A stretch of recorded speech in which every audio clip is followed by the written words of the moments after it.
அன்புடன் வரவேற்கின்றேன்.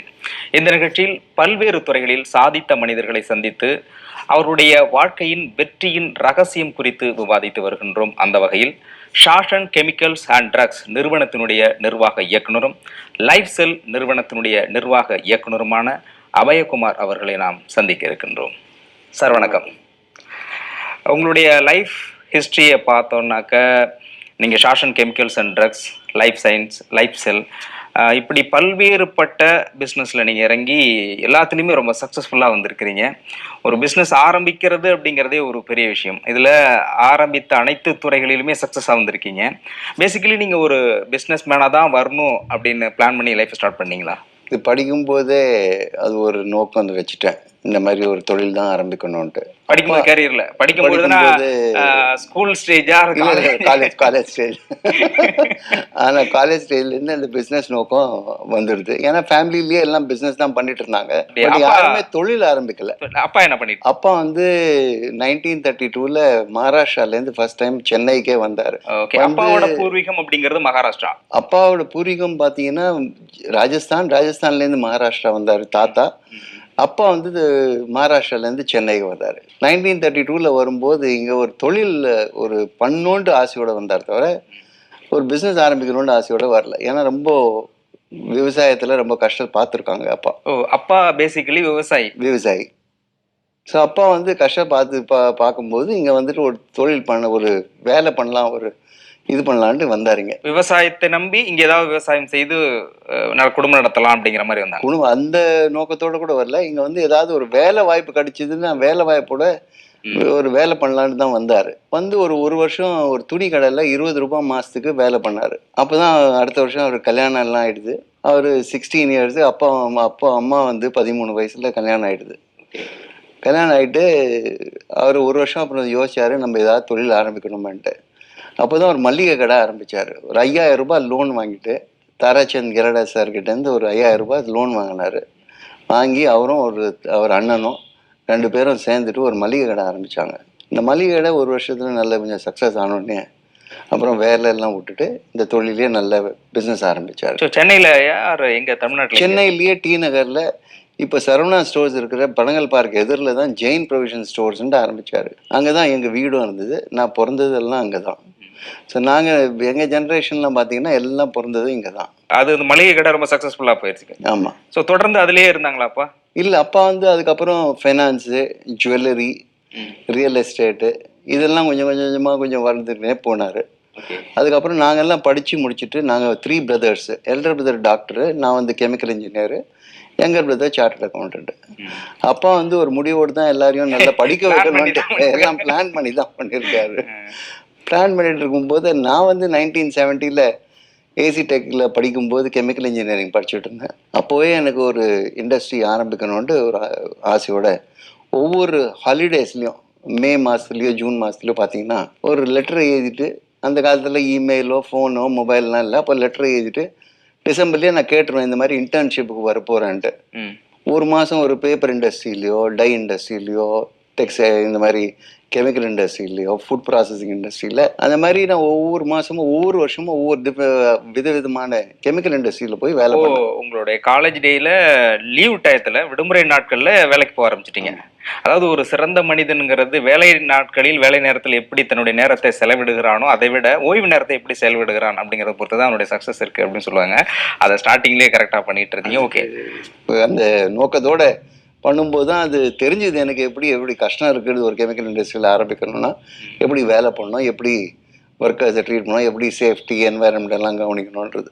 அந்த ஐடியாலாம் வரும்போது 1975ல் கெமிக்கல் இன்ஜினியரிங் முடிச்சோடனே ஃபஸ்ட்டு அப்போ வந்து கல்யாணம் பண்ணி விட்டார். ஸோ 1975ல் கல்யாணம் முடிச்சுட்டு அதுக்கு ஒரு வருஷம் அப்புறம் சரி எப்படியோ நம்ம தொழில் ஆரம்பிக்கணுமே, நம்ம சொந்தமாக சம்பாதிக்கணுமேன்றது ஒரு நோக்கத்தோட அப்பா கிட்ட போய் ஒரு 3 ப்ராஜெக்ட் ரிப்போர்ட்டை கொடுத்தேன். இந்த மாதிரி நான் ஃபுட் இண்டஸ்ட்ரி, டை இண்டஸ்ட்ரி எல்லாம் ஆரம்பிக்க போகிறேன்ட்டு. அப்போ தான் அப்பா வந்து நம்மளுக்குலாம் தொழில் எக்ஸ்பீரியன்ஸ் இல்லை, அனுபவம் இல்லை, நீ போயிட்டு மிஸ்டர் தியாகராஜனை பாரு, அவர் நம்ம ஃபேமிலி ஃப்ரெண்டு, அவர் ஏதாவது அட்வைஸ் பண்ணுவாருன்ட்டு சொன்னார். இப்போ மிஸ்டர் தியாகராஜன் இப்போ chairman of Shriram finance Shriram chit fund. அவரை போய் பார்த்தேன். அவர் தான் என்னை வந்து ஃபார்மா இண்டஸ்ட்ரியில் போனால் நல்லா இருக்கும்னு சொல்லிட்டு என்னை ஃபார்மாவில் ஃபுல்லாக கைடன்ஸ் கொடுத்துட்டு 1976 என்னை ஃபார்மா ஃபேக்ட்ரி ஆரம்பிக்கிறதுக்கு ஒரு வாய்ப்பு கொடுத்தாரு. 1976ல நீங்க இண்டிவிஜுவலா ஸ்டார்ட் பண்ணிருக்கீங்க ஃபார்மா. ஆமாம். அப்போ வந்து அப்பா கிட்டேருந்து 5 லட்சம் ரூபாய் லோன் கேட்டேன். அப்பா கிட்ட இருந்து லோனு? அப்பா கிட்ட லோன் இல்லை, சாரி, அப்பா கிட்ட ஒரு கேபிட்டல் கேட்டேன். கேபிட்டல் கேட்கும்போது அப்பா வந்து நெகோஷியேட் பண்ணார். என்கிட்ட 5 லட்சம் இல்லை, நான் 3 லட்சம் தான் கொடுக்க முடியும்ன்ட்டு. அவர் 3 லட்சம் ரூபாய் கொடுத்துட்டு 2 லட்சம் ரூபாய் அவர் ஃப்ரெண்டோட போய் நீ அவர்கிட்ட கேபிட்டல் வாங்கிக்கொண்டாரு. அந்த 2 lakhs rupeesக்கு 40% ஆஃப் சாஷன் வந்து ஷேரை கொடுத்துரும் அவருக்கு. ஆனால் அவர் அந்த ஹெல்ப் பண்ணார். 2 lakhs கொடுத்துட்டு எனக்கு ஒரு தொழில் ஆரம்பிக்கிறதுக்கு ஒரு வாய்ப்பு கொடுத்தாரு. இப்போ 1977 ப்ரொடக்ஷன் ஆரம்பிச்சு, அப்போ பேர் வந்து சாஷன் கெமிக்கல்ஸ் அண்ட் ட்ரக்ஸ் லிமிடெட்ன்ட்டு ப்ரைவேட் லிமிடெடாக இருந்தது. அது தொடர்ந்து வளர்ந்து அப்புறம் பாண்டிச்சேரி அப்படிங்கிற நேம் புதுசாக இருக்குது. எப்படி நீங்களே கிரியேட் பண்ணீங்களா இல்லை வேற ஏதாவது பேர்? அது நானாக கிரியேட் பண்ணேன். அது அப்பா அம்மா பேர். ஷா வந்து சங்கர்லால், அம்மா வந்து Sundarbai. So first 3 letters of father, first 3 letters of mother எடுத்துகிட்டு கம்பைன் பண்ணி பண்ணேன். எல்லாரும் கேட்டிருக்காங்க, வேர்ல்ட்லேயே எல்லாரும் இது புதுசாக இருக்கு, வித்தியாசமாக இருக்கேன்ட்டு. ஆனால் அது பார்த்தீங்கன்னா இது அப்பா அம்மா பேரும் எங்கள் கடவுள் பேரும் அதில் இருக்குது, சாஷன். ஓகே, அந்த பேர் ஆரம்பிச்சு புதுசாக உங்களுக்கு எந்த இதுலையும் எக்ஸ்பீரியன்ஸ் கிடையாது இது ஆரம்பிக்கிறதுக்கு முன்னாடி, பட் புதுசாக தான் ஆரம்பிச்சிருக்கீங்க இல்லையா? ஆமாம், இது ஃபர்ஸ்ட் ஜென்ரேஷன் இண்டஸ்ட்ரியலிஸ்ட்னு சொல்லலாம். ஏன்னா எங்கள் அப்பா அம்மா யாருமே எங்கள் ஃபேமிலியிலே யாருமே இண்டஸ்ட்ரி ஆரம்பித்ததில்லை. நானா 1976ல் ஆரம்பிக்கும் போது it was a first experience to me. But basically ஒரு இண்டஸ்ட்ரி ஆரம்பிக்கணும் அப்படின்னா ஏதாவது ஒரு இண்டஸ்ட்ரியில் ஒரு குறைந்தபட்சம் ஒரு 10 years அட்லீஸ்ட் ஒரு 5 years எக்ஸ்பீரியன்ஸ் கிடைச்சாதான் ஒரு பெஸ்ட்டாக இண்டஸ்ட்ரி ரன் பண்ண முடியும். பட் அது இல்லாமல் நீங்கள் படித்து முடித்த உடனே பண்ணுறது அப்படிங்கிறது எப்படி சாத்தியமாக இருந்தது? எனக்கு ஒரு நல்ல மென்டர் கைடு மிஸ்டர் தியாகராஜன் கிடைச்சாரு. அவர் எனக்கு ஃபுல் கைடன்ஸ் கொடுத்துட்டு இருந்தாரு. இன்ஃபேக்ட் இந்த ப்ரொடக்ஷன் எப்படி செட் பண்ணணும், அவரே ஒரு ஃபேக்ட்ரி ஹைதராபாத்தில் வச்சுருந்தாரு. அந்த ஃபேக்ட்ரியில் போய் என்னை போய் ட்ரைனிங் கொடுத்தாரு ஒரு 3 மாதம். அதே மாதிரி ஃபேக்ட்ரி இங்கே ஆரம்பிக்கும் போது எனக்கு ரொம்ப கஷ்டமாக தெரியல. ஒரு இண்டஸ்ட்ரி ஆரம்பிக்கிறதுக்கு ஒரு 3 மாதம் ட்ரைனிங் போதும்? ட்ரைனிங் அப்படின்ட்டு சொல்ல முடியாது. நல்ல மென்டர் அண்ட் கைடன்ஸ் கிடைக்கிறதும் ரொம்ப கஷ்டம். ஓகே, அப்போது நீங்கள் ஒரு யங் ஏஜ்லேயே இண்டஸ்ட்ரி ஆரம்பிச்சிங்க. எங்கே ஆரம்பிச்சிங்க Sashun chemicals and drugs? First வேளச்சேரியில் ஆரம்பித்தேன் 1977ல். இப்போ ஆரம்பிக்கும் போது பார்த்தீங்கன்னா அப்போ வந்து it was a sellers market. ஏன்னா இந்தியாவில் 80% of the drugs and pharmaceuticals were imported. இங்கே அதிகமான தொழில் இல்லை, தொழிற்சாலை இல்லாதனால உற்பத்தியும் கம்மியாக இருக்கும்போது எல்லாம் எது பண்ணாலும் விற்க முடியும், அந்த அளவுக்கு டிமாண்ட் இருந்தது.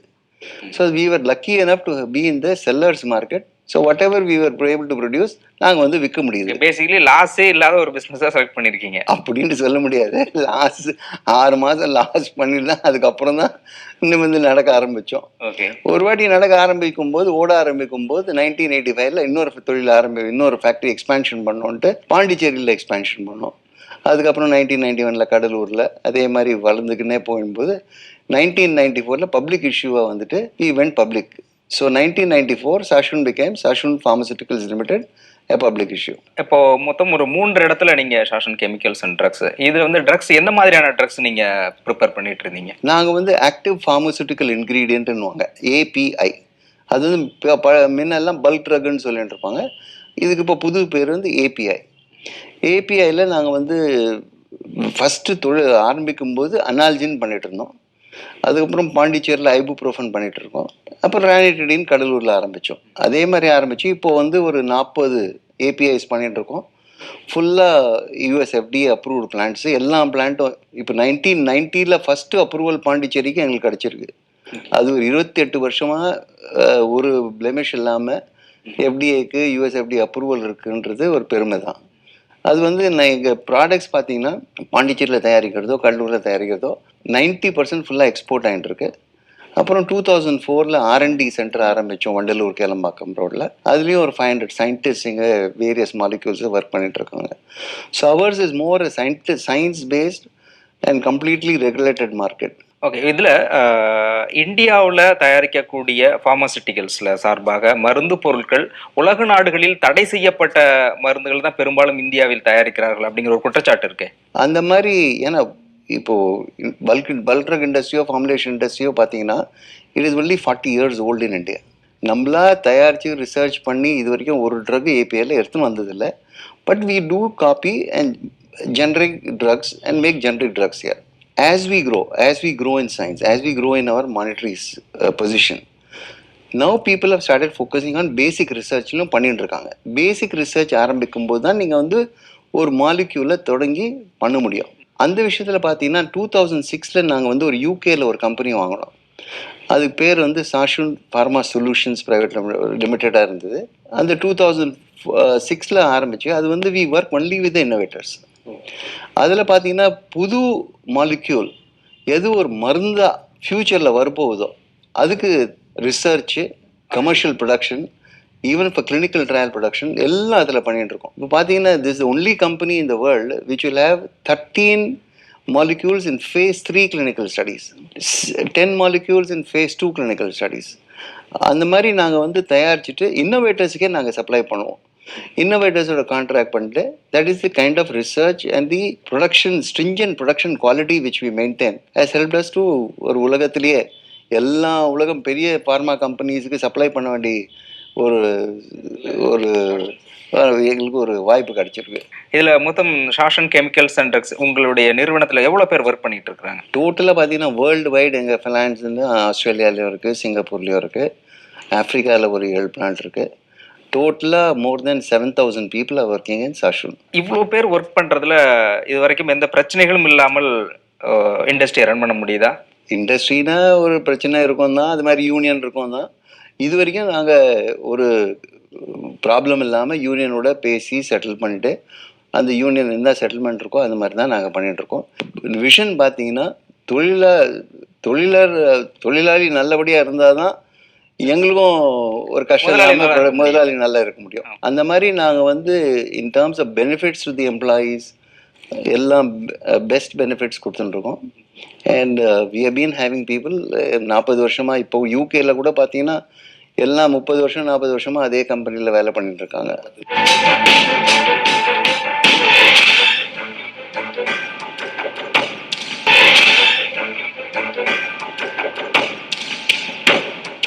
இப்போ இது இண்டஸ்ட்ரி தவிர ஒரு இண்டஸ்ட்ரியை நீங்கள் சக்ஸஸ்ஃபுல்லாக கொண்டு போயிருக்கீங்க, வேர்ல்டு வைடு கொண்டு வந்துட்டு இருக்கீங்க. அப்போ தொடர்ந்து இந்த இண்டஸ்ட்ரியை டெவலப் பண்ணுறது அதில் தான் கான்சன்ட்ரேட் பண்ண முடியும். பட் அப்பார்ட் ஃப்ரம் தட் இதில் சில நாட்களில் நீங்கள் சாஷன்ல இருந்து ஒதுங்கி போனதாகவும் சில தகவல் இருந்தது, வேற இண்டஸ்ட்ரிக்கு போனதாக இருக்கு சில தகவல் வந்திருக்கு. ஏன் அந்த வைப்ரேஷன்? அந்த வைப்ரேஷன் இல்லைங்க, 1976 ஆரம்பித்து ஒரு 2004 வரைக்கும் நாங்கள் பார்த்துட்டு நாங்கள் கவனிச்சு தான் இருந்தோம். அப்புறம் ஒரு ஃபேமிலியில் ஒரு டெசிஷன் எடுத்தோம். இல்லை அதுதான் ஒரு சக்ஸஸாக போய்ட்டுமா அது அப்புறமா திடீர்னு வேரியேஷனாக போகிறது, வைப்ரேஷன் மாறுறது, இங்கே டிண்டால் விளைவு மாதிரி சக்குன்னு மாறிட்டு போகிறங்கிறது இண்டஸ்ட்ரி க்ரோத்துக்கு ஒரு சரியான வேயாக இருக்காது அப்படிங்கிறது கணிப்பு. பட் நீங்கள் மாறி வந்திருக்கீங்க, பட் சக்ஸஸ் பண்ணுறீங்க. வேற ஒரே இதில் கான்சன்ட்ரேட் இல்லை அப்படிங்கிறது ஒரு குற்றச்சாட்டு. மாறி வந்தாலும் சாஷன் வளர்ச்சிக்கு என்றைக்குமே பாதிப்பு வராமல் தான் இல்லாமல் வேலை பண்ணியிருக்கோம். இது வரைக்கும் பார்த்தீங்கன்னா 2004 நான் வந்து 2004 to 2011 வந்து ஃபார்மாலேருந்தே கொஞ்சம் வெளியில் வந்துட்டேன். வெளியில் வந்து வேறு வாய்ப்புலாம் இருக்கும்போது அதை ஏன் எக்ஸ்ப்ளோர் பண்ணக்கூடாது, அந்த மாதிரி இருக்கும்போது சாஷன் வந்து ப்ரொஃபஷனல் மேனேஜ்மெண்ட்டை விட்டுட்டு நாங்கள் வந்து வேறு தொழில் ஆரம்பித்தோம். அப்போ தான் நான் வந்து லைஃப் ஸ்டைல் ஆரம்பித்தேன். அப்போ தான் இந்த சோனி இந்த frame flow India private limited ஒரு விஎஃப்எக்ஸ் ஸ்டுடியோ ஆரம்பித்தோம். அது வந்து ஃபுல்லாக ஹாலிவுட் ஃபிலிம்ஸுக்கு தான் எல்லாம் விஎஃப்எக்ஸோ ஸ்பெஷல் எஃபெக்ட்ஸோ பண்ணிட்டு கொடுத்துட்டு சினிமா ஃபீல்டுலேயே டச் பண்ணிருக்கீங்க. சினிமா ஃபீல்டு ஒரு கவர்ச்சிகரமான ஃபீல்டாக இருக்குது, நம்மளோட என்ட்ரி ஆகும். அதுக்கு ஒரு வாட்டி நீங்கள் தொழில் பேசிக் நொடி தெரிஞ்சிட்டிங்கன்னா உங்களுக்கு தெரியும் எது முக்கியன்றது. பேசிக் பல்ஸ் எதுன்னு இம்பார்ட்டன்ட்னா அவங்க இருக்கிற தொழிலாளி தான். Most capable person you must hire, because you must always learn one trick you must learn of the industry is யாரை நம்ம தொழிலாளியோ வைக்கிறோமோ அவன் வந்து நம்மளோட புத்திசாலியா இருக்கணும். நம்மளோட புத்திசாலியா இருக்கணும். நம்ம தொழில நம்ம எம்ப்ளாய்மெண்டா கொடுத்துட்டோம்னா அவங்க வந்து அந்த பிசினஸை சரியா கவனிச்சிருவாங்க. இல்ல இதுல இன்னும் ஒரு கொஸ்டின், உங்களை விட புத்திசாலி ஒருத்தர் உங்களுக்கு ஒர்க் பண்ணும் பொழுது அவர் எப்படி உங்களுக்கு ஒர்க் பண்ணுவாரு? புத்திசாலின்னா அந்த ஒரு ஃபீல்டுல அவர்கிட்ட பணம் இருக்காது, பட் அந்த ஃபீல்ட்ல அவருக்கு வந்து எக்ஸ்பர்டீஸ் இருக்கும். எக்ஸ்பீரியன்ஸ் இன் தட் பர்டிகுலர் ஃபீல்டை மாத்திரம் நம்ம கவனிச்சுட்டு அவங்கள வச்சுட்டோம்னா அந்த ஃபீல்டு அவங்க வந்து நல்லபடியாக கவனிச்சு எடுத்துன்னு போயிடுவாங்க. அவங்களுக்கு மேனேஜ் பண்ணுறது கேபிட்டலை மேனேஜ் பண்ணணும், ப்ளஸ் ஆர்டரை மேனேஜ் பண்ணணும். அப்போ பேசிக்கலி நமக்கு ஃபினான்ஷியல் சப்போர்ட் இருந்தால் we can do anything அப்படின்ட்டு இல்லை. ஃபினான்ஷியல் சப்போர்ட் மாத்திரம் இருந்தால் போகாது. You must have a complete strategy of marketing, production and administration and finance. So finance and marketing becomes also equally important than the manufacturing. So நான் வந்து control பண்ணுறது finance and மார்க்கெட்டிங்காக control பண்ணுவேன். Manufacturing ஃபுல்லாக எக்ஸ்பர்டீஸை வச்சு பண்ணிடுவேன். அது மாதிரி பண்ணும்போது I think the reason for my success in various fields including education to IT field to various fields which I have started in my life. அது பார்த்தீங்கன்னா அது மெயின் காரணம் வந்து கேஷ் ஃப்ளோ மேனேஜ்மெண்ட். பொருளாதாரம் இருந்தால் எல்லாத்தையுமே சக்சஸ் பண்ண முடியும். பட் அது உங்கள்ட்ட இருக்குது, அதனால எல்லாத்தையும் சக்சஸ் பண்றீங்க. அதுலயும் அப்படின்னு இல்லைங்க, அது பொருளாதாரம் இருந்தாலும் கூட அதை சரியான வழியில் செலவிட்டு அதுலயும் சக்சஸ் பண்றதுங்கிறது பெரிய அச்சீவ்மெண்ட் அது. பட் அதை எப்படி பண்ண முடியுதுங்கிற, இப்ப நீங்க ஒரு புத்திசாலியான ஒருத்தர் கிளவரா அதுல வந்து செலக்ட் பண்றீங்க. பட் எல்லாரும் நீங்க சொல்றதை கேட்டு பண்ண மாட்டாங்க. அந்த ஹியூமன் வந்து ஹேண்டில் பண்றதுங்க ரொம்ப பெரிய விஷயம் மற்ற எல்லாத்தை விட. அது எப்படி சக்சஸ்ஃபுல்லா ஹேண்டில் பண்றீங்க? அது ஒவ்வொரு ஃபீல்டில் பார்த்தீங்கன்னா ஹியூமன் டெண்டன்சி வந்து அந்த ஆர்டிஸ்ட், இப்போ ஃபில்ம் இண்டஸ்ட்ரி எடுக்கும்போது ஆர்டிஸ்ட் வந்து அவங்க பிஹேவியர், அவங்க டெண்டன்சி ஒரு மாதிரி தனியார் டெண்டன்சி இருக்கும். பட் அவங்க ஆர்டிஸ்டிக் மைண்டாக இருப்பாங்க. அப்போ வந்து அவங்கள ஃப்ரீடம் கொடுத்து அவங்ககிட்ட இந்த வேலை வாங்குறது தான் நம்ம சாமர்த்தியம். அதே மாதிரி ஒரு கெமிக்கல் இண்டஸ்ட்ரி, அதில் வந்து ரெகுலேஷன்ஸ் ரொம்ப இம்பார்ட்டன்ட். ஃப்ரீடம் கொடுக்காம வேலை வாங்குறது தான் அது ஒரு அந்த அந்த ட்ரிக்கை கற்றுக்கினீங்கன்னா எல்லாரையோட மேனேஜ் பண்ணி நல்லபடியாக பண்ண முடியுது. ரொம்ப ரொம்ப சிம்பிளாக முடிச்சிடலாம். அதுக்கு ரொம்ப சாமர்த்தியம் இருக்கணுன்றது தேவையில்லை. சாமர்த்தியம் நம்ம மைண்ட்ல தெரிஞ்சுக்கணும். நம்ம பேசிக்கா சொல்ற விஷயம், வேலை செய்யறத விட வேலை வாங்குறது ரொம்ப கஷ்டம் அப்படின்னு. கண்டிப்பா அதான் நீங்க பண்ணிக்கிட்டு இருக்கீங்க. ஒரு கஷ்டமானதை ஈஸியா பண்ணிக்கிட்டு இருக்கீங்க. அதான் எப்படிங்கிறது. இப்ப செலக்டிவ் ஒவ்வொரு இடத்துலயும் பெஸ்ட் பர்சனை செலக்ட் பண்றீங்கன்னா எந்த பேசிஸ்ல செலக்ட் பண்றீங்க? ஆட்டிடியூட் வச்சு செலக்ட் பண்றீங்களா? எக்ஸ்பீரியன்ஸ் வச்சு செலக்ட் பண்றீங்களா? அதர் கேட்டகரிஸ் எதை வச்சு? ஆட்டிடியூட் அண்ட் எக்ஸ்பீரியன்ஸ் வச்சு தான் செலக்ட் பண்ணுவோம். பட் எந்த செலெக்ஷன், எந்த எம்ப்ளாயி இருந்தால் கூட அவங்களுக்குன்ட்டு ஒரு டார்கெட்டும் ரிவ்யூ சிஸ்டம் ஸ்ட்ராங்காக இல்லாட்டி அது வந்து எப்போவுமே அவங்களுக்கும் கஷ்டமாக இருக்கும், நம்மளுக்கும் கஷ்டமாக இருக்கும். அதனால என்ன பண்ணுவோம், பேசி உட்காந்துட்டு இந்த வருஷத்தில் என்ன டார்கெட்டு, அது ஒரு கோலை செட் பண்ணுவோம். அந்த கோலை செட் பண்ணி ரிவ்யூ பண்ணிகிட்டே இருப்போம். கோல் வரத்துக்கு ஏதாவது கொஞ்சம் அவங்களுக்கும் ஏதாவது கஷ்டமாக இருக்கலாம், நம்மளுக்கும் அந்த ஃபினான்ஷியல் எபிலிட்டி டு ப்ரொவைட் அந்த மாதிரி இருக்கா இல்லையான்றது பார்த்துட்டு அந்த கேப்பை மேட்ச் பண்ணிக்கிட்டே போயிடும். So we will always see that தொழிலாளி வந்து ஒரு கம்ப்ளைண்ட் பண்ணாமல் ப்ரொடக்ஷன் எப்படி பண்ண முடியும். ஸோ அதுக்கு தகுந்த போல் வாய்ப்பெல்லாம் கொடுத்துக்கினே இருப்போம். அப்போ அவங்க வந்து ஃப்ரீடமாக நல்லபடியாக எக்ஸ்பிரஸ் டார்கெட் அதிகமாக ஃபிக்ஸ் பண்ணிக்கிட்டே போயிட்டே இருப்போம். அது இல்லை பெரும்பாலான நிறுவனங்கள் அது ரெவென்யூ டார்கெட் மாத்திரம் இல்லை, ப்ராஃபிட் டார்கெட்டும் டார்கெட் பண்ணிக்கினே இருப்போம். எப்போ மீட்டிங் கூப்பிட்டாலும் ஐயோ இது பெரிய ப்ரெஷரே வந்து மீட்டிங்கை ஃபேஸ் பண்ணுறதா தான் இருக்குது அப்படின்றாங்க. அப்போ அந்த அளவுக்கு டார்கெட் பண்ணி டார்ச்சர் பண்ணால் தான் கரெக்டாக சக்ஸஸ் பண்ண முடியும். டார்கெட் பண்ண தவிர டார்ச்சர் பண்ணக்கூடாது. டார்ச்சர் பண்ணாமல் என்கரேஜ் பண்ணுறது தான் பெரிய விஷயம். எப்போவுமே நான் பார்த்துருக்கேன். ஈவன் லண்டனில் கூட ஒரு ஃபேக்ட்ரி இருக்குது. அங்கே ஒரு 350 பேர் வேலை பண்ணிகிட்டு இருக்காங்க. அவங்களுக்கெல்லாம் இயர் பிகினிங்கில் வந்து டார்கெட் கொடுத்துருவோம். அப்புறம் ரிவ்யூ சிஸ்டம், மந்த்லி ரிவ்யூ சிஸ்டமில் அவங்கள வந்து அவங்க கரெக்டாக ரிப்போர்ட் பண்ணுவாங்க. அதில் ஃபாலோ அப் பண்ணதில் ஏதாவது எப்போவுமே ஒரு டார்கெட் வச்சா கொஞ்சம் பர்ஃபார்மன்ஸ் கொஞ்சம் கம்மியாக தான் இருக்கும். அது எப்படி அதிகமாக படுத்துட்டு இது எப்படி பண்ண முடியும், பிளான் பியும் வச்சுப்போம். பிளான் ஏவோட பிளான் பி, பிளான் சி கூட வச்சுப்போம். இந்த பிளான் பி ஒர்க் பண்ணலன்னா பிளான் சியை இம்ப்ளிமெண்ட் பண்ணுவோம். அந்த மாதிரி 3 பிளானை வச்சுட்டு அதுக்கப்புறம் இம்ப்ளிமெண்ட் பண்ணும்போது அவங்களுக்கும் ஒரு என்கரேஜ்மெண்ட்டாக இருக்கும். Plus we have seen that எம்ப்ளாயீஸை வந்து ஒரு பார்ட்னர் மாதிரி நினச்சிட்டு நீங்கள் வேலை பண்ணிங்கன்னா அவங்க கான்ட்ரிபியூஷன் ஜாஸ்தியாக இருக்குன்ட்டு. So what we do is employee stock ஆப்ஷனை கொடுப்போம், இல்லாட்டி ப்ராஃபிட் ஷேரிங் கொடுப்போம். இந்த மாதிரி பண்ணும்போது அவங்க உற்சாகமும் ஜாஸ்தியாக இருக்கும் கம்பெனியில். இப்போ கூட ஒரு ஃபேக்ட்ரியில், நெல்லூர் ஃபேக்ட்ரியில் இப்போ பட்ஜெட் போடும்போது லாஸ்ட்டில் 5% ப்ராஃபிட் எல்லா முக்கியமான ஒரு 20 எம்ப்ளாயீஸுக்கு கிடைக்கும்ன்றது சொல்லும்போது அவங்க உற்சாகம் ஜாஸ்தியாக இருக்குது. முக்கியமான அந்த எம்ப்ளாயினா எப்படி செலக்ட் பண்ணுறீங்க? யார் அதிகமாக ஒர்க் பண்ணுறாங்களா இல்லை ஹையர் கேடர் பண்ணுறது? அப்படின்ட்டு இல்லை, சாமர்த்தியம் பொறுத்த இருக்குது. அது வந்து பார்த்தீங்கன்னா ஐபிஎல் டீம் இருக்குது. ஐபிஎல் டீமில் எப்படி எடுக்கிறாங்க, ஒரு 11 பிளேயர்ஸ் எடுக்கணும்னா அவன் 4 பிளேயருக்கு தான் அதிகமான வேலை கொடுப்பான், தவிர 7 பேருக்கு 5ஆவதுலேருந்து பார்த்தீங்கன்னா 50,000, 1 லட்சம், 5 லட்சம் அப்படி தான் கொடுக்குறாங்க. ஆனால் ஃபஸ்ட்டு பிளேயருக்கு 20 கோடி கூட கொடுப்போம். அந்த மாதிரி ஒரு 11 மெம்பர் டீம் எடுத்துட்டு, அது மாதிரி எங்கள் கம்பெனியில் 20 பேர் இருக்காங்க. 20 பேர் டீம் எடுத்துட்டு அவங்கள வந்து ஒரு ப்ராஃபிட் ஷேரிங்காக கொடுத்துருவோம். கெமிக்கல் இண்டஸ்ட்ரியை தாண்டி நீங்கள் ஃபில்ம் இண்டஸ்ட்ரியில் வந்திருக்கீங்க. என்ன படம் பண்ணியிருக்கீங்க? ஃபில்ம் இண்டஸ்ட்ரியில் நாங்கள் பண்ணது ஃபுல்லாக ஹாலிவுட் ஃபிலிம்ஸ் தான் பண்ணோம். 2004 ஃபஸ்ட்டு பண்ணது கிளிக், ஆடம் சாண்ட்லர் மூவி. சூப்பராக கிளிக் ஆகிட்டதுனால சூப்பராக கிளிக் ஆனதுனால அடுத்தது ஃபாலோப்பாக ஸ்பைடர்மேன் 3 வந்தது. நடுவில் ரொம்ப இந்தியன் ஃபிலிம்ஸ் ப்ரொடியூசர்ஸ் கூட வந்தாங்க.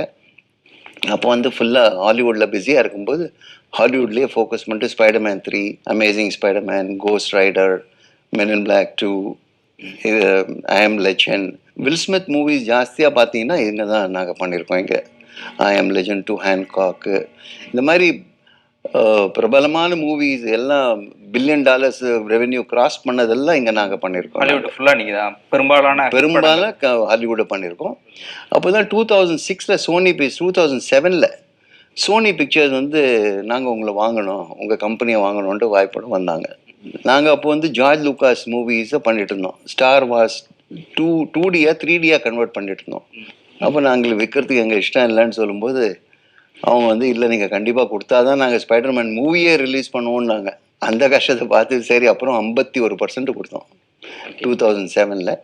மீதி 49% 2013 கொடுத்தோம். இந்த மாதிரி ஒரு தொழிலை நல்லபடியாக ஒரு ஸ்கேல் அப் பண்ணிட்டு ஏன் அவங்களுக்கு கொடுத்தீங்க? நீங்களே ரன் பண்ணியிருக்கலாமே. வேற வாய்ப்பு இருக்கும்போது வேற தொழில போனது அடுத்த தொழில வேற. நீங்க தமிழ் இண்டஸ்ட்ரியில எந்த ஃபிலிம் பண்ணலையே? தமிழ் இண்டஸ்ட்ரியில பண்ணலங்க. ஏன்? ஒருவேளை அதுலதான் உங்களுக்கு நிறைய லாபம் வருது, இதுல லாபம் வரலங்கிறதுனால அப்படின்ட்டு இல்லை.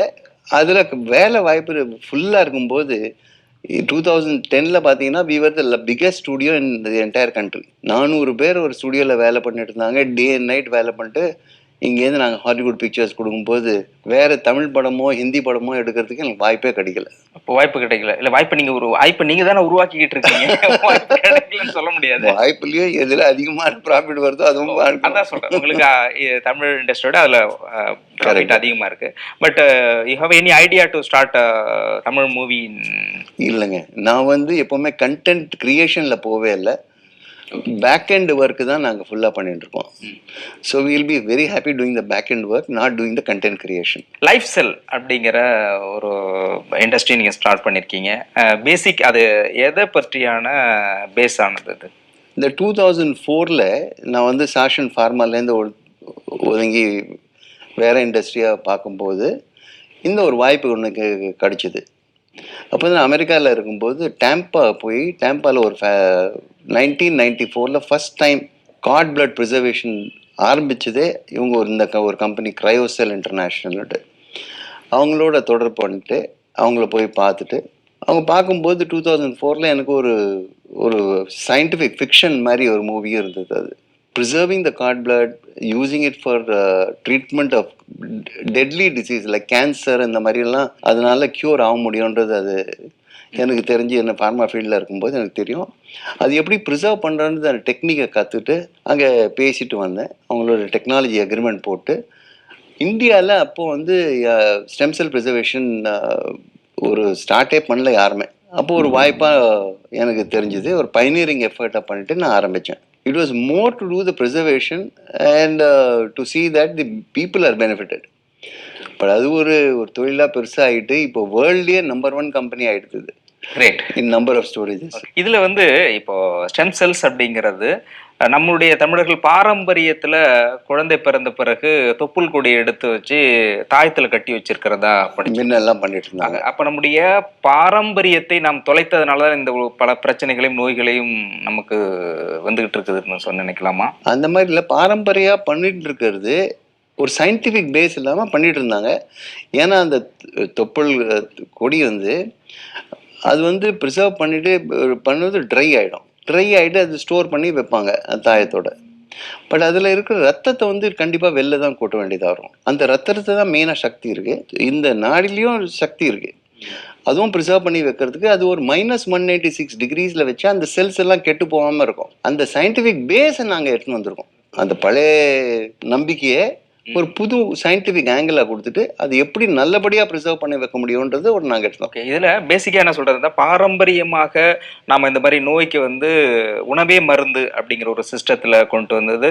சாதாரண தலைவலி, காய்ச்சல் இந்த மாதிரி இதில் இயற்கையான மருந்தே பயன்படுத்தி ட்ரீட்மெண்ட்டை கொண்டு வரும்பொழுது எந்த பிரச்சனையும் இல்லை. பட் புதுசாக இண்டஸ்ட்ரியில் ஃபார்மா கம்பெனி வந்த பிறகு மருந்து கெமிக்கல், அலோபதி கெமிக்கல்ஸ் மருந்தெல்லாம் வந்த பிறகு தான் நோய்கள் அதிகமாக வந்துகிட்டு இருக்குது அப்படின்னு சொல்ற குற்றச்சாட்டை பற்றி உங்களுடைய பதில் என்ன? நான் வந்து அலோபதி ட்ரக்ல இன்னோவேட்டர்ஸோட வேலை பண்ணிட்டு இருக்கும்போது எங்களுக்கு தெரியும் ஒரு ட்ரக் வந்து ஒரு மார்க்கெட்டுக்கு எடுத்துன்னு வரணும்னா கான்செப்ட் டு கன்சியூமருக்கு எடுத்துன்னு வரதுக்குள்ள அவங்க வந்து 6,000 கோடி டு 8,000 கோடி செலவு பண்ணிட்டு தான் அவங்க எடுத்துன்னு வர முடியும். அதுக்கான உண்டான ப்ரூஃபு, கிளினிக்கல் ட்ரையல்ஸு எல்லாம் பண்ணிட்டு தான் ஒரு மருந்தை வந்து மார்க்கெட்டுக்கு எடுத்துன்னு வர முடியும். ஸோ அதனால அவ்வளோ ஈஸியாக சொல்ல முடியாது. இல்ல அதுதான் நீங்க பட் அதே சொல்றீங்க மாதிரி அதிகமாக நீங்கள் சொல்கிறீங்க அதிகமான நோய் வந்துட்டு இருக்குன்னா அதிகமாக டயக்னோஸ்டிக் இப்போ தான் பண்ணிட்டு இருக்காங்க. நோய் முன்ன கூட இருந்தது, அப்போ தெரியாமையே செத்துருவாங்க தவிர அது எதனால சாவறாங்கன்னு தெரியாது. இப்போ மருந்து இந்த அலோபதிக் ட்ரக்ஸ் வித்தியாசம் அவ்வளவுதான். ஏற்கனவே நோய் தெரியாம செத்தாங்க, இப்ப தெரிஞ்சுக்கிட்டு சாவறாங்க அவ்வளவுதான். அப்படின்ட்டு இல்லைங்க. லைஃப் ஸ்பேனை பார்த்தீங்கன்னா, குவாலிட்டி ஆஃப் லைஃப்பை பார்த்தீங்கன்னா, முன்ன வந்து 60 55லயே அவங்க லைஃப் ஸ்பேன் வந்து 55லேருந்து 60 இருந்தது. இப்போ பார்த்தீங்கன்னா இந்தியாவிலேயே life span is already gone up to 75. அமெரிக்காவில் பார்த்தீங்கன்னா 80-85 இருக்கு. ஜப்பானில் 100 இருக்கு. அவங்க வந்து allopathic drugs biggest consumers of allopathic drugs are in America are in Japan. இல்ல பேசிக்கலி ஃபார்மசூட்டிகளை பொறுத்த வரைக்கும் மருந்துகள் விற்பனையாக வேண்டும் என்றே சில நோய்களை வந்து கண்டினியூ பண்றது இல்லை. ஃபார் லைக் தட் சுகர் போன்ற ஒரு சில குறிப்பிட்ட நோய்கள் வந்து தொடர்ச்சியாக வர்றதுக்கு இந்த மருந்து தான் ஒரு காரணமா இருக்கு அப்படின்னு ஒரு குற்றச்சாட்டு இருக்குது. அது என்ன பண்ணியிருக்காங்கன்னா, முன்ன கூட கொலஸ்ட்ராலுக்கு 20 வருஷமா இப்போ ட்ரக்ஸை வித்துட்டு இருந்தாங்க. இப்போ கொலஸ்ட்ரால்ன்றதே இல்லைன்றது சொல்லிட்டு இருக்காங்க. அந்த விஷயம் பார்த்தீங்கன்னா பீப்புளோட கான்ஃபிடன்ஸ் வந்து கம்பெனிஸ் மேலே கொஞ்சம் குறைஞ்சிருக்கு. இது மருந்து தப்புன்னு சொல்ல முடியாது, மருந்து தயாரிக்கணும்னே தப்பு சொல்ல முடியாது. அது ஒரு சுச்சுவேஷன், ஒரு அந்த மாதிரி வாய்ப்பு கிடைச்சிது, வாய்ப்பு வந்திருக்கு. அது சில பேர் மிஸ்யூஸ் பண்ணிட்டாங்க. ஏன்னா 100 பேர் இருக்கும்போது 2 பேர் மிஸ்யூஸ் பண்ணால் கூட கண்டஸ்ட்ரிக்கே பேர் கெட்டு போயிடும்.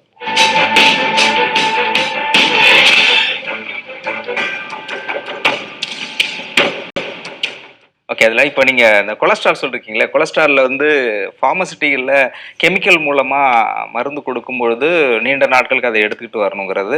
So basically English medicine tablet எடுத்தாலே சைடு எஃபெக்ட் ஏதாவது இருக்கும். அந்த சைடு எஃபெக்ட்டுக்கு தனியாக ஒரு டேப்லெட் எடுக்க வேண்டியது இருக்குது. பட் இதை நார்மலாக க்யூர் பண்ணுறதுக்கு, இப்போ கொலஸ்ட்ரால்னால் அதை க்யூர் பண்ணுறது சாதாரண வெள்ளைப்பூண்டே போதும் அப்படின்னு சொல்லியிருக்கிறாங்க. அப்போ பாரம்பரியமாக உணவே மருந்து அப்படிங்கிற ஒரு விஷயத்த கையில் எடுக்காமல் புதிதாக இங்கிலீஷ் மெடிசன்ஸை எடுக்கும்பொழுது தான் பிரச்சனைகளும் நோய்களும் அதிகமாகிட்டு இருக்கு. அதுக்கான செலவுகள் அதிகமாகிட்டு இருக்கு. இப்போ ஒரு மனிதனோட ஏர்னிங்கோட 40% கிட்டத்தட்ட இதுக்காக ஒதுக்க வேண்டிய சூழல் உருவானதுக்கு காரணம் இங்கிலீஷ் மெடிசன் தான் அப்படின்னு ஒரு குற்றச்சாட்டு இருக்கு. அந்த குற்றச்சாட்டு எப்படி நீங்கள் வந்து பயன்படுத்துறீங்களோ அந்த மாதிரி இருக்கு. ஏன்னா மருந்தும் இருக்கும், நோயும் இருக்கும். நம்ம எப்படி நோய் வராம பாதுகாப்பு எடுத்துக்கிறது நம்ம பொறுப்பு. அந்த பாதுகாப்பு எடுத்துட்டு நம்ம பண்ணிட்டோம்னா prevention is always better then cure. So அந்த ப்ரிவென்ஷன் எடுக்கிறதுக்காக தான் நம்ம இந்தியன் சிஸ்டம்ஸ்லேயே நம்ம யோகா இருக்கு, வாக்கிங் இருக்கு, இதெல்லாம் ரெகுலராக பண்ணிக்கிட்டே இருந்தால் அந்த தொழில் அந்த வியாதியே நம்மளுக்கு வராது. வியாதி வந்தால் கூட நீங்கள் சுகருன்ட்டு ஒரு எக்ஸாம்பிள் எடுக்கும்போது it's not a disease, it's a disorder. அந்த டிஸார்டரை நீங்கள் கண்ட்ரோல் பண்ணிட்டீங்கன்னா உங்களுக்கு மருந்து சாப்பிட வேண்டியது அவசியமே இல்லை. நோயை புரிஞ்சுக்கணும், நோயை புரிஞ்சுட்டு அதுக்கு மாதிரி ப்ரிகாஷன் எடுத்துக்கிறது தான் பெட்டர் எப்போவுமே. அதே மாதிரி பார்த்தீங்கன்னா இப்போ நான் வந்து அலோபதி ட்ரக்ஸும் பார்த்துருக்கேன், ஸ்டெம் செல் தெரப்பியும் பார்த்துருக்கேன், வாய்ப்பெல்லாம் கிடச்சிருக்கேன் எனக்கு, பயாலஜிக்கல்ஸ் அண்ட் ஜீனாமிக்ஸ் எல்லாம். பட் அதே மாதிரி when I saw some science work being done on Ayurveda.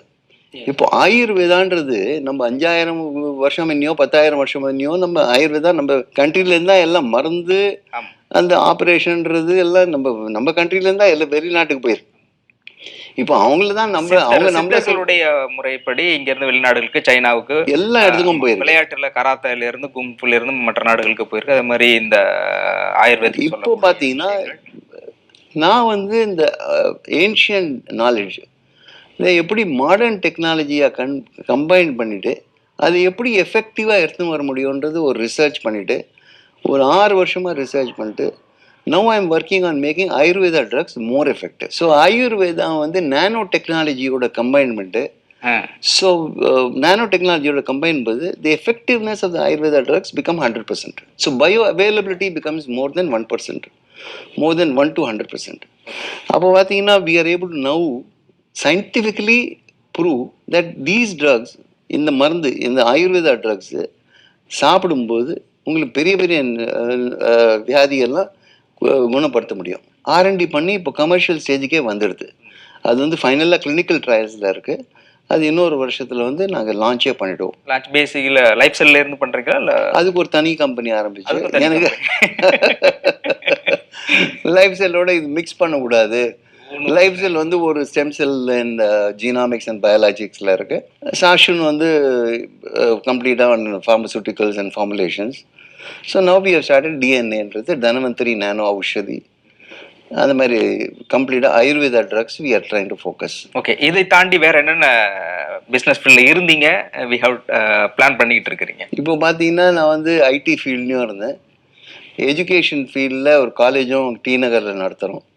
Sri Sankarlal Sundarbai Shasun Jain college for women T நகரில். காலேஜ்னாண்டே எல்லாரும் ஆச்சரியப்படுறாங்க, ஏன்னா இடம் கிடைக்கிறதே ரொம்ப கஷ்டம். கால் வைக்கவே இடம் இல்லாத இடத்துல காலேஜ் எப்படி நடத்துறீங்க? காலேஜ் எப்படி நடத்துகிறோன்றது கரெக்டாக சொன்னீங்க. அங்கே இப்போ பார்த்தீங்கன்னா இட்ஸ் அ விமென்ஸ் காலேஜ். 4500 மகளிர் அங்கே படிச்சுட்டு இருக்காங்க. It's been running for last 12 years. It's only college which has been ranked among Jain colleges in the top 100 colleges of India. 59th ரேங்க்ல ரேங்க் வாங்கியிருக்கோம் NIFRல. அது ஏன் கேர்ள்ஸுக்கு ஸ்பெஷலாக பாய்ஸ்க்கு எப்போ ஸ்டார்ட் பண்ண போகிறீங்க? அது வந்து பாய்ஸுக்கு இருக்குது, வேறு காலேஜஸ்லாம் இருக்குது. இது ஒரு சென்டர் ஆஃப் த சிட்டியில் இந்த மாதிரி ஒரு பாதுகாப்போடு அவங்க வந்து பயம் இல்லாமல் ஒரு காலேஜுக்கு வந்துட்டு போகலான்றது ஒரு வாய்ப்பு இருக்குது. Plus we have kept the best of the educations, we are giving provide the best of the education, the facilities there. இப்போ பார்த்தீங்கன்னா அந்த காலேஜ்லேயே நாங்கள் எல்லாரையும் அகாடமிக் ஃபீல்டில் மாத்திரம் இருக்கக்கூடாது, மீதி ஃபீல்டும் நாங்கள் எக்ஸல் பண்ணோன்றதுனால ஒரு டீமை க்ரியேட் பண்ணோம். நோக்கம் என்னென்னா 2020 ஒலிம்பிக் கேம்ஸில் நம்ம ஸ்டூடெண்ட் யாராவது வின் பண்ணணும். அதுக்குன்னு ஒரு ஆர்ச்சரியில் ஒரு டீமை தயாரிச்சுட்டு இப்போ 8 பேரும் 8 ஆர்ச்சர்ஸு எல்லாரும் வந்து நேஷ்னல் வேர்ல்டு ரேங்கிங்கில் வந்துட்டாங்க. ஸோ அந்த மாதிரி ஒரு நோக்கத்தோடு போகும்போது உங்கள் சாதனைக்கு உங்களுக்கு வெற்றி கிடைக்கும்ன்றது ஒரு பெரிய நம்பிக்கை. ஓகே, அப்துல் கலாம் 2020 அப்படின்னு சொன்னார். 2020 உலக நாடுகளில் இந்தியா மிகப்பெரிய நாடாக இருக்கும், வல்லரசு நாடாக வரும் அப்படின்னு கனவு கொண்டார். அதை நீங்கள் நினைவுபடுத்துகிற மாதிரியும் அதை நடைமுறைப்படுத்துகிற மாதிரியும் நிறைய விஷயங்கள் பண்ணிக்கிட்டு இருக்கீங்க. ஒரு பேட்ரியாட்டிசம் இருக்கணும். ஓகே, நீங்கள் ஏகப்பட்ட துறையில் தொட்டுறீங்க. பேசிக்கலி ஸ்டார்ட் பண்ணது முடி வெட்டுறதுலேருந்து ஆரம்பிச்சிருக்கீங்க இல்லையா? அது எப்படி தெரிஞ்சது? அதை பற்றி படிக்கும் பொழுது பலர்கிட்ட கேட்கும் பொழுது சொன்ன விஷயங்கள்ங்கிறது ஒவ்வொரு ஃபீல்டுலையும் நீங்கள் போயிட்டுருக்கீங்க. கரெக்ட். ஸோ அந்த ஆர்வம் பேசிக்கலாக ஒரு வியாபாரம் அல்லது பிஸ்னஸ் ஏதாவது ஒன்று ஆரம்பிக்கணுங்கிற ஆர்வம் எப்படி உங்களுக்கு இருக்குது? அதில் தொட்டதை தொடர்ந்து செய்வதில் வெற்றி பெற்று கொண்டிருக்கிறீங்களா? அது எப்படி அப்படிங்கிற சீக்ரெட்டை சொல்லுங்களேன், சக்ஸஸ் ஆஃப் யுவர் ஃபார்முலா. அந்த சீக்ரெட் உங்ககிட்ட முன்னே சொல்லிட்டேன். In any field which I take I engage the best qualified person in that. இல்லை, இப்போ நீங்கள் அதை சொல்லும் பொழுது இன்னொருத்தரை முன்னிலைப்படுத்தி நீங்கள் உங்களோட சக்ஸஸ் சொல்கிறீங்க. பட் நீங்களே அதை செலக்ட், அது பேசிக்கலி சக்ஸஸ்ங்கிறது உங்கள்கிட்ட இருந்து தான் ஆரம்பமாகுது. இப்போ செலக்ட் பண்ணுறது, அப்புறம் அதை யாரை சூஸ் பண்ணுறது, it will be run up. So இல்லை, இந்த மாதிரி ப்ராஜெக்ட் ரொம்ப பேர் என்கிட்ட எடுத்துன்னு வந்துட்டு இருப்பாங்க. அதில் செலக்ட் பண்ணிவிட்டு எதில் வந்து ஸ்கேல் அப் பண்ண முடியும், எதுக்கு எக்ஸ்போர்ட்டுக்கு வாய்ப்பு இருக்குது, எதில் வந்து தொழில் அதில் வளர்ச்சி இருக்கும், சன்ரைஸ் இண்டஸ்ட்ரியாக சூஸ் பண்ணிட்டு அதில் காம்படிஷன் எப்படி கம்மியாக இருக்கும். சன்ரைஸ் இண்டஸ்ட்ரி எடுத்துட்டிங்கனாலே காம்படிஷன் கம்மியாக இருக்கும், because not many people will try. அந்த மாதிரி செலக்ட் பண்ணும்போது அந்த இண்டஸ்ட்ரியில் எந்த நாட்டிலேருந்தோ வெளிநாட்டிலேருந்தோ இந்தியாவிலேருந்தோ யார் எக்ஸ்பர்ட் இருக்கானோ அவனை என்கேஜ் பண்ணிவிட்டு இங்கே கூட்டின்னு வந்துடுவோம். இங்கேயே கூட்டின்னு வந்து ட்ரைனிங் கொடுத்துட்டு அந்த தொழிலை ஆரம்பிக்கும்போது மெயினாக நாங்கள் என்ன பார்ப்போம்னா, எப்படி மார்க்கெட்டிங்கில் we will have our complete hold on the marketing and we ensure that we give the best product. குவாலிட்டியில் மாத்திரம் ஒரு காம்ப்ரமைஸ் பண்ணாமல் ஒரு ஆட்டிடியூடு, ரெகுலேட்டரி அண்ட் ஸ்டாச்சுட்டரி கம்ப்ளைன்ஸு, இந்த மாதிரி எல்லாம் ஒரு எல்லா விதத்துலேயும் எல்லா வாய்ப்புலேயும் நாங்கள் வந்து we ensure that we comply with all the regulations and then we do the production. So அதில் வந்து ஒரு பாதிப்பு வராமல் ப்ரொடக்ஷன் நாங்கள் வந்து ஒரு வாட்டி தயாரிச்சுட்டு கஸ்டமர்கிட்ட போயிடுதுன்னா இது வரைக்கும் less than 0.05% ரிஜெக்ஷன் தான் ஆயிருக்கு. இல்லை, நீங்கள் உங்களோட அதில் பேசிக்காக ஒரு இண்டஸ்ட்ரி ஸ்டார்ட் பண்ணுறது அல்லது பிஸ்னஸ் ஸ்டார்ட் பண்ணுறதுனா பேசிக் ஃபார்முலா எல்லாரும் சொல்கிறது, ஒரு வைட் எக்ஸ்பீரியன்ஸ் இருந்தால் தான் அதில் நம்ம ஸ்டார்ட் பண்ண முடியும், சக்ஸஸ் பண்ண முடியும் அப்படின்னு தான் சொல்கிறாங்க. பட் ஆனால் உங்களில் வந்து அனுபவமே தேவையில்லை, கான்ஃபிடென்ட்டாக இருக்குன்னா சக்ஸஸ் பண்ணலாம் அப்படிங்கிறது ஒரு நீட். நான் சொல்லலை, நான் என்ன சொன்னேன்னா அனுபவம் இல்லாட்டி கூட அனுபவம் இருக்கிற ஆளுங்களை 10 பக்கத்தில் வச்சுட்டு நம்ம எக்ஸ்பீரியன்ஸு ஃபினான்ஸ் அண்ட் மார்க்கெட்டிங், அந்த கேஷ் ஃப்ளோக்காக கூட ஸ்ட்ராங் டீமை வச்சுக்கணும். ஃபினான்ஸ்லேயும் இப்போ பார்த்தீங்கன்னா முன்ன வந்து ஒரு தொழிலாளி ஒருத்தரே நீங்கள் வந்து ஒரு தொழிற்சாலை ஆரம்பிச்சிருவாங்க. இன்ஃபோசிஸ் வந்ததுலேருந்து இட் ஹஸ் பிகம் மல்டிபிள் ஆண்டர்பனர்ஸ். ஒருத்தர் வந்து ஃபினான்ஸில் ஸ்ட்ராங்காக இருப்பார், ஒருத்தர் அக்கௌண்ட்ஸில் ஸ்ட்ராங்காக, ஒருத்தர் மார்க்கெட்டிங்கில் ஸ்ட்ராங்காக இருப்பார், ஒருத்தர் மேனுஃபேக்சரிங்கில் ஸ்ட்ராங்காக இருப்பார். அந்த மாதிரி ஒரு 4-5 பேர் சேர்ந்து வரும்போது அந்த தொழிற்சாலைக்கு சக்ஸஸ் ஆகிறதுக்கு வாய்ப்பு ஜாஸ்தியாக இருக்குது. ஸோ அதனால் என்ன பண்ணுறோம், நானும் ஏதாவது ஆரம்பிக்கும் போது எல்லா டீம் ஒரு ஹெட்டை வந்து ஸ்ட்ராங்காக வச்சுப்பேன். டீம் கிரியேட் பண்றதா உங்களுடைய சக்சஸ் இருக்குது. டீம் கிரியேட் பண்ணது தான் சக்ஸஸ். ஓகே, அந்த சீக்ரெட் வாங்குறதுக்கு ஒரு சரியான டீம் செட் பண்ணிட்டு கரெக்டா சக்சஸ் ஆகிட்டு இருக்கு. Correct. Okay, apart from that இதை தாண்டி நீங்க வந்து சோஷியல் சர்வீஸ்ல நிறைய கான்சன்ட்ரேட் பண்றீங்க. ஏற்கனவே நீங்க சொன்ன மாதிரி பேட்ரியாட்டிசம் அண்டு சமூகத்திற்கு நம்மால் முயன்ற ஏதாவது செய்ய வேண்டும் அப்படிங்கிறதுல நிறைய பண்ணிக்கிட்டு இருக்கீங்க. எந்தெந்த மாதிரி விஷயத்துல அதுல ஈடுபாட்டோட செஞ்சுக்கிட்டு இருக்கீங்க? இது பார்த்தீங்கன்னா நானே வந்தது ஒரு கஷ்டத்தை பார்த்து தான் வந்திருக்கேன். நீங்க கஷ்டத்தை பட்ட மாதிரி தெரியலையே. இப்போ தெரியலையா?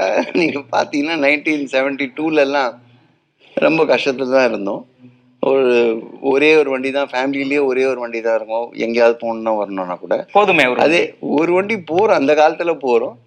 பட் அது பார்த்தீங்கன்னா நாங்கள் வந்து தொழில் ஆரம்பிக்கிறதுக்கு அப்புறம் கூட 5 வருஷம் ஸ்கூட்டரில் தான் போயிட்டு இருந்தேன். வேலைச்சேரியில் ஃபேக்ட்ரி இருக்கும்போது ஸ்கூட்டரில் தான் போயிட்டு இருந்தேன். அதே மாதிரி பாண்டிச்சேரி ஃபேக்ட்ரி பண்ணும்போது 2 வருஷம் பஸ்ஸில் தான் போனேன். ஃபேக்ட்ரி ஓனர் பஸ்ஸில் தான் போயிட்டு இருந்தாரு. இங்கேருந்து பஸ்ஸில் போயிட்டு பாண்டிச்சேரியிலேருந்து ஒரு வண்டி எடுத்துகிட்டு ஃபேக்ட்ரிக்கு போவேன். அந்த மாதிரி எல்லா கஷ்டத்தையும் பார்க்கும்போது, ஈவன் இப்போ ஸ்டூடெண்ட்டாக இருக்கும்போது ஒரு ஸ்டூடெண்ட்டுக்கு என்னென்ன கஷ்டம் இருக்கும்ன்றது தெரிஞ்சுட்டு எனக்கு எப்படி வாய்ப்பு கிடைச்சிது. ஏன்னா நான் வந்து ஒரு நியூ ஃபீல்டில் எப்படியாவது எக்ஸ்பீரியன்ஸ் பண்ணோன்றது என் ஸ்டூடெண்ட் டயத்துலேயும் எனக்கு ஒரு உற்சாகம் இருந்தது. ஐ மீன் ஒரு ஆம்பிஷனோ ஏதாவது பண்ணோன்றது, ஒரு புது ஸ்கில்ல கற்றுக்கணுன்ட்டு. ஸ்கூல்லேயே நீங்கள் காலேஜில் பார்த்தீங்கன்னா நான் வந்து ரோயிங் பண்ணிட்டு இருந்தேன் மெட்ராஸ் போட் கிளப்பில், ரைடிங் கிளப்பில் ஹார்ஸ் ரைடிங் பண்ணிட்டு இருந்தேன். மெட்ராஸ் ஃப்ளைங் கிளப்பில் என் ப்ரைவேட் பைலட் லைசன்ஸும் வாங்கியிருக்கேன்.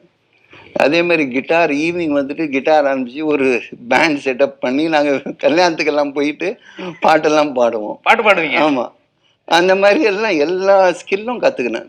ஸோ எதுக்கு இருக்க மாட்டேங்க, சும்மாவே இருக்கும். இப்போ பாட முடியுமா அதாவது? இல்லை இப்போ நான் வந்து ஹிந்தி பாடல் தான் பாடுவேன். ஏன்னா படித்ததெல்லாம் ஃபுல்லாக ஹிந்தி மீடியம் தான். அப்புறம் லாயலா காலேஜ் வரும்போது தான் இங்கிலீஷே கற்றுக்கினேன். நான் இங்கிலீஷில் பேச கற்றுக்கினதே லாயலா காலேஜ் வரும்போது. காலேஜில் தான் இங்கிலீஷ் பேச ஆரம்பிச்சிருக்கேன். ஸோ அதாவது நீங்கள் தொடாத துறையில் எது பார்க்குறீங்களோ அதில் உடனே என்ட்ரி ஆகிடுறீங்க. என்ட்ரி ஆகி எக்ஸ்பீரியன்ஸ் பண்ணி வெளியிலையும் வந்துடுவேன். பிடிக்காம இருந்ததுன்னா வெளிலையும் வந்துடுவேன். அந்த மாதிரி நான் என் சக்ஸஸ் பற்றி கேட்டிருக்கீங்க. அதே மாதிரி என் ஃபெயில்யூர்ஸும் இருந்திருக்கு.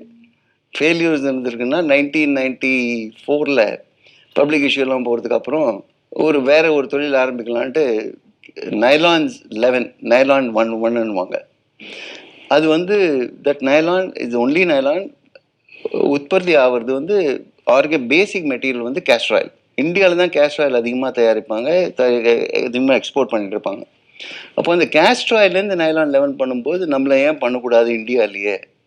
அதுக்கு ரிசர்ச் பண்ணி எல்லாம் பண்ணும்போது எல்லாம் ரிசர்ச் பண்ணி ரொம்ப செலவும் பண்ணிட்டேன் அந்த ரிசர்ச்சை ஃபுல்லாக கம்ப்ளீட் பண்ணுறதுக்கு. ஆரம்பிக்கும் போது தான் திருப்பி சாஷனில் வேலை அதிகமாக இருக்கும்போது அந்த ப்ராஜெக்ட் அப்படியே நிறுத்தி வச்சுட்டேன். அதே மாதிரி 2006 ஸ்டார்ட் பண்ணிருந்தீங்கன்னா அம்பானியோட பேசிக் அந்த நைலான்ல இருந்த வந்து விமல் துணி வந்துருந்தது கண்டினியூ பண்ணி கிரேட்டா வந்துருந்துருக்கலாம். பட் இப்பயும் as well as போயிட்டு இருக்கீங்க. ஓகே, அந்த மாதிரி எல்லாம் என்கரேஜ் பண்ணுவேன். ஆண்டர்பிரினர்ஸை கூட ரொம்ப பேரை வந்து தொழில் ஆரம்பிங்கன்னு சொல்லிட்டு இது வரைக்கும் பார்த்தீங்கன்னா 45 பேரை என்கரேஜ் பண்ணி தொழில் ஆரம்பித்து அவங்க சக்ஸஸ்ஃபுல்லாக நடத்திட்டு இருக்காங்க. இன்வெஸ்ட்மெண்ட் 1 lakhலேருந்து 10 lakhலேருந்து 1 crore வரைக்கும் கூட பண்ணிவிட்டு இப்போ வந்து பார்த்தீங்கன்னா 1 lakhலேருந்து ஆரம்பித்தவன் இன்றைக்கி 10 கோடி ரூபாய் டர்ன் ஓவர் பண்ணிட்டு இருக்கான்.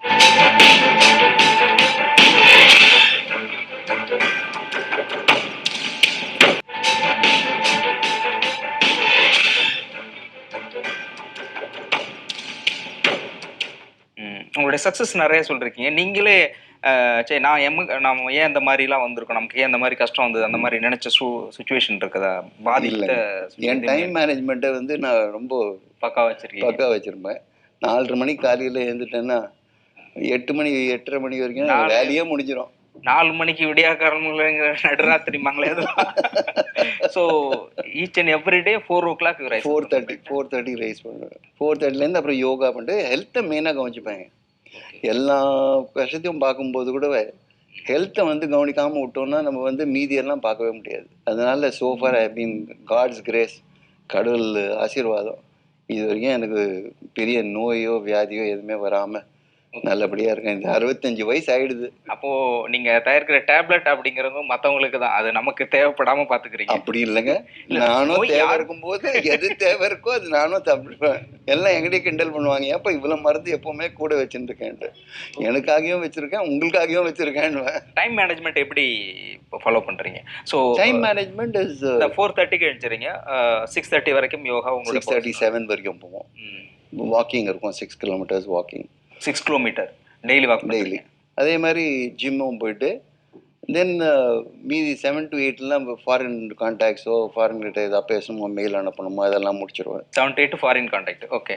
8 to 9லாம் ரெடி ஆகிட்டு 9 o'clock ஆஃபீஸ் போயிடுவேன். 9 to 5:30 வரைக்கும் பார்த்தீங்கன்னா எந்த ஃபோனோ இமெயிலோ எதுவுமே பார்க்க மாட்டேன். ஒர்க்கிங்கே அந்த டைம் தானே? ஒர்க்கிங் வேறு விதத்தில் போகல. ஒர்க்கிங் வேறுனா என் டேபிளில் உட்காந்துட்டு 4 பேர் என் எதிரில் உட்காந்துட்டு இருக்காங்க, நான் ஃபோன் பார்த்துட்டு இமெயிலை பார்த்துட்டு இருந்தேன்னா அவங்க டைமும் வேஸ்ட்டு, என் டைமும் வேஸ்ட். அதனால இன்னொருத்தர் டைமை நாங்கள் மதிச்சோம்னா நம்ம டைமை நம்ம மதிச்சிட்டோம் மாதிரி தான். But so important calls are important message deliveries எல்லாமே அந்த டைமில் என்ன அஃபிஷியல் டைம் ஒரு வேலை அந்த டைம் தான் Official working time. So working டைமில் மற்ற எந்த கம்யூனிகேட்டும் வச்சுக்க மாட்டீங்க அப்படிங்கிறது அப்படின்னு இல்லை. ரொம்ப எமர்ஜென்சி ஏதாவது இருந்ததுன்னா, ஏதாவது பெரிய இடத்துலேருந்து ஃபோனே வந்துருதுன்னா நான் கண்டிப்பாக அட்டென்ட் பண்ணி தான் ஆகணும். ஸோ அதனால செக்ரட்டரி கிட்ட ஃபோன் இருக்கும், அவங்க அட்டென்ட் பண்ணிட்டு ரொம்ப இம்பார்ட்டன்ட் கால் தான் கொடுத்துருவாங்க. ஸோ இதுதான் உங்களுடைய டைம் மேனேஜ்மெண்ட்டு. ஸோ இதில் நீங்கள் வந்து ஃபேமிலிக்காக டைம் ஸ்பெண்ட் பண்ணுற மாதிரியே தெரியலையே. ஃபேமிலிக்காக கண்டிப்பாக ஸ்பெண்ட் பண்ணுவேங்க. என் தப்பு பண்ணது வந்து சாஷன் ஆரம்பித்து தொழில் ஆரம்பித்து ஒரு 10-20 வருஷம் வந்து நான் பசங்களை கவனிக்கல. அது ஒரு பெரிய ஒரு குறை தான் என் லைஃப்பில். அந்த டயத்தை குறைய எப்படி கம்மி பண்ணுன்ற வாய்ப்பு திருப்பி பூர்த்தி பண்ணுன்றதுனால கிராண்ட் சன்ஸோடு பார்த்தீங்கன்னா ஃபுல்லாக டைம் ஸ்பெண்ட் பண்ணிகிட்ருக்கேன். வருஷத்தில் ஒரு வாரம் கிராண்ட் சன்ஸ் எல்லாரையும் கூட்டின்னு போயிட்டு எங்கேயாவது ஹாலிடேஸ் போயிடுவோம். அதான் நீங்கள் உங்களுடைய லைஃப்பில் மோரோவர் எல்லாமே சக்ஸஸ்ஃபுல்லாகவே சொல்லிக்கிட்டு இருக்கீங்க. அதான் நீங்கள் உங்களை பாதித்த தருணங்கள், ஸோ டிஃபிகல்ட்டியான ஃபீல்டு டைம் மேனேஜுக்கு முன்னாடி school days or college days, childhood days, அந்த மாதிரி ஒரு உங்களை பாதித்த தருணங்கள் இந்த மாதிரிலாம் இருக்கக்கூடாது அப்படிங்கிற லைஃப்பில் ஸ்ட்ரகிளிங் டைம் அப்படின்னா எது ஞாபகத்துக்கு? ஒவ்வொரு பாதிப்பை வந்து நீங்கள் வந்து ஒரு ஸ்டெப்பிங் ஸ்டோன் ஃபார் சக்ஸஸ்ன்னு கன்வெர்ட் பண்ணிட்டே போயிட்டீங்கன்னா எந்த பாதிப்பு வருது, பாதிப்பு இல்லாமல் எந்த வாழ்க்கையும் இருக்காது. அதனால அதை குறையா சொல்கிறதோட அது ஒரு எக்ஸ்பீரியன்ஸாக கன்வெர்ட் பண்ணிட்டு போயினே இருந்தீங்கன்னா நல்லபடியாக இருக்கலான்றது I always think positive. Negative life will come, but அது ஒரு எக்ஸ்பீரியன்ஸாக கன்வெர்ட் பண்ணிட்டு போயினே இருந்தீங்கன்னா பாசிட்டிவ் திங்கிங்கில் போயிட்டீங்கன்னா அந்த கஷ்டத்தையும் நீங்கள் ஈஸியாக சமாளிச்சுட்டு போயிடலாம். Every stopping stone is a stepping stones தான் நீங்கள் எடுத்துக்கிறீங்க. It's good. பட் இந்த ஞானோதயம் அப்படிங்கிறது காலேஜ் லைஃப் அந்த டைமில் வந்திருக்கும். பட் ஸ்கூல் டேஸ்லேயே இந்த அளவுக்கு ஒரு அறிவுபூர்வமாக இருந்திருக்கீங்களான்னு? ஆமாம், ஸ்கூல் டேஸ்லேயே நான் ரொம்ப வந்து அட்வென்ச்சர்ஸாக இருந்திருப்பேன், வித்தியாசமாக இருந்திருக்கேன். ஏன்னா ஹிந்தி மீடியம் ஸ்கூலில் தான் படித்தேன். நான் ஹிந்தி மீடியம் ஸ்கூலில் படிக்கும்போது கூட கிரிக்கெட்லேயோ வாலிபால்லையோ ஃபுட்பால்லையோ எல்லா கேம்ஸும் ஆடுவேன். அதே மாதிரி ஸ்கூல்லையும் ஃபஸ்ட்டு வந்திருக்கேன். படிக்கிறதுலையும் படிச்சிருவேன். அப்போது காலையில் காலேஜ்லேருந்து ஸ்காலர்ஷிப் கொடுத்தாங்க எனக்கு. இந்த மாதிரி நீங்கள் வந்து இங்கே படிச்சிங்கன்னா நல்லாயிருக்கும். ஆனால் எனக்கு பயம், அங்கே இங்கிலீஷ் பேச தெரியாதுன்ட்டு. அங்கே போயிட்டு என் ஃப்ரெண்டு தான் எனக்கு இங்கிலீஷ் எப்படி பேசணுன்றதெல்லாம் கற்றுக் கொடுத்துட்டு ஒரே வருஷத்துல என்ன தயார் பண்ணிட்டான். இதே மாதிரி மற்றதுல பெரும்பாலும் இப்போ வேலை வாய்ப்புகள் இல்லை அப்படிங்கிற ஒரு சுச்சுவேஷன் ரியாலிட்டியாக இருக்குது ஆல் ஓவர் இந்தியாவில். படித்தவர்கள் அதிகமாகி கொண்டு இருக்கிறார்கள், அதே நேரத்தில் வேலை வாய்ப்பும் இல்லாமல் இருந்துகிட்டு இருக்க சுச்சுவேஷன் இருக்கு. வேலை தேவை, ஆட்கள் தேவைங்கிறதும் இருக்குது.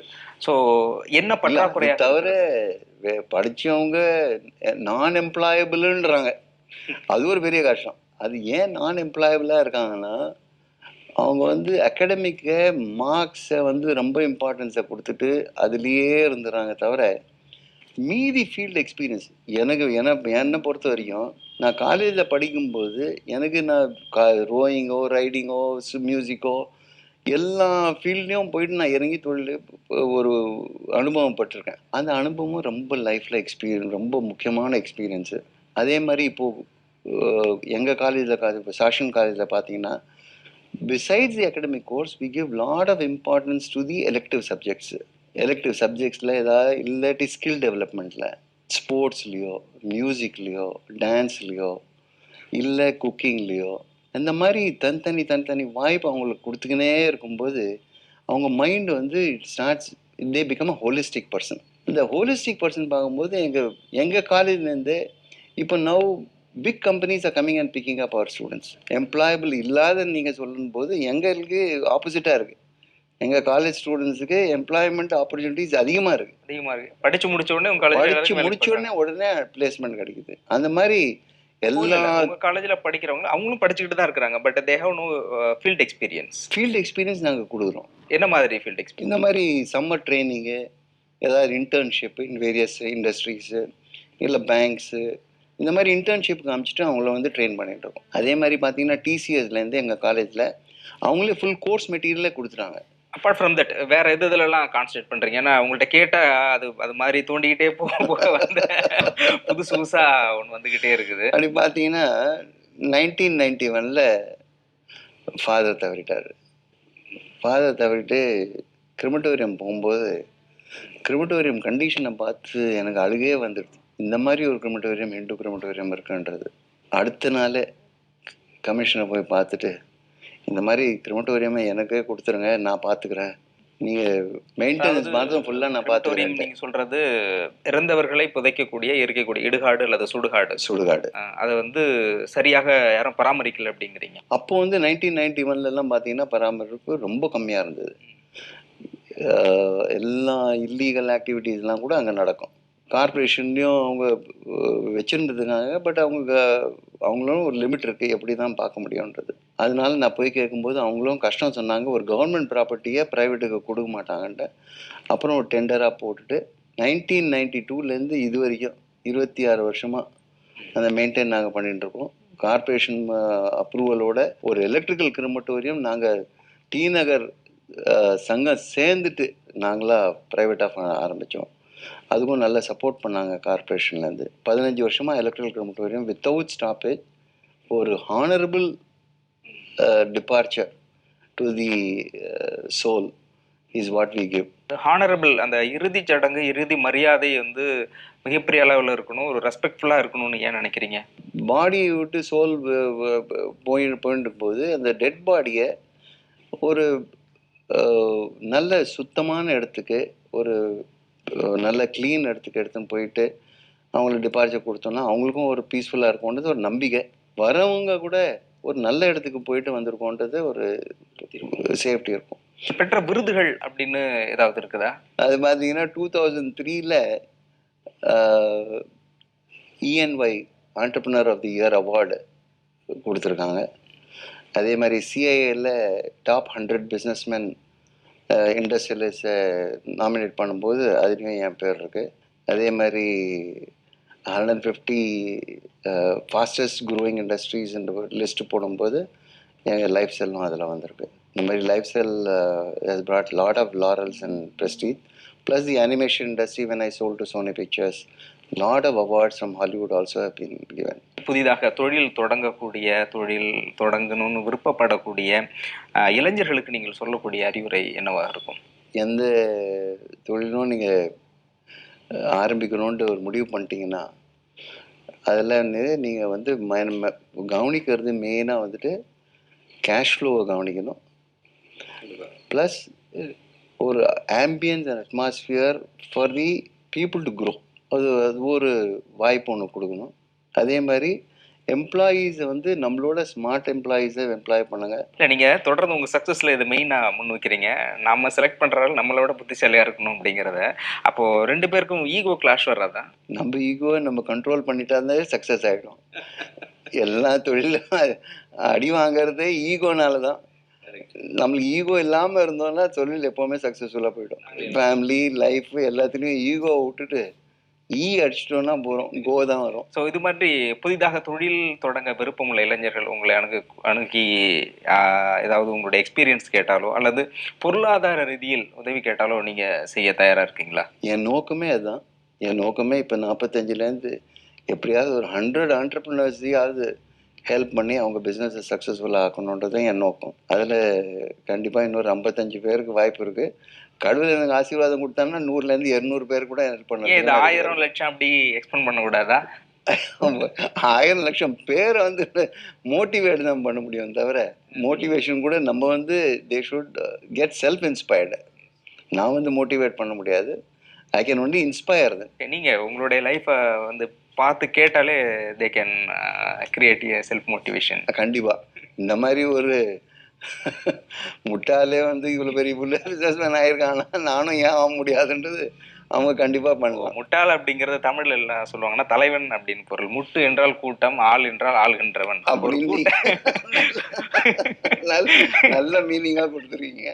அதே மாதிரி நம்ம பிரைம் மினிஸ்டரும் அதான் சொல்றாரு, பிரதான் சேவக்கு தான் சொல்லிட்டு இருக்காரு. உங்களுடைய லைஃப்ல எத்தனையோ பிரச்சனைகளையும் தாண்டி சக்சஸ்ஃபுல்லா வந்திருக்கீங்க. இவ்வளவு நேரம் உங்களுடைய வாழ்க்கையிலும் தொழிலிலும் பல்வேறு காலகட்டத்தினுடைய வெற்றிகளை பற்றியும், அதற்காக நீங்கள் உழைத்த உழைப்பை பற்றியும், மாணவர்களுக்கு இளைஞர்களுக்கு என்ன செய்ய வேண்டும், எப்படி செய்ய வேண்டும் என்கின்ற அறிவுரையிலும் பல்வேறு வகையில் சொல்ல மைக்க மனமார்ந்த நன்றி தெரிவித்துக்கொண்டோம். வணக்கம். இந்த நிகழ்ச்சியை இதுவரைக்கும் பார்த்த நேயர்களுக்கும் கேப்டன் டிவி டீமுக்கும் என் நன்றி தெரிவிக்கிறேன். வணக்கம்.